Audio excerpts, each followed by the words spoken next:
Solve by the method of your choice the equation t squared plus 25 is equal to 10t. Let's go ahead and put this quadratic equation in standard form by subtracting 10t from both sides. That gives t squared minus 10t plus 25 is equal to 0. So we've got this equation in standard form, and oh, this is good. This one is going to factor, actually. We've got a perfect square trinomial on the left. That's going to factor as t minus 5 times t minus 5, or t minus 5 quantity squared is equal to 0.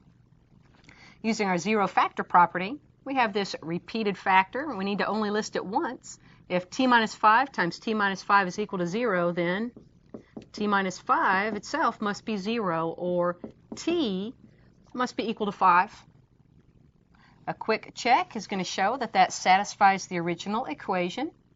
So let's summarize by saying the solution set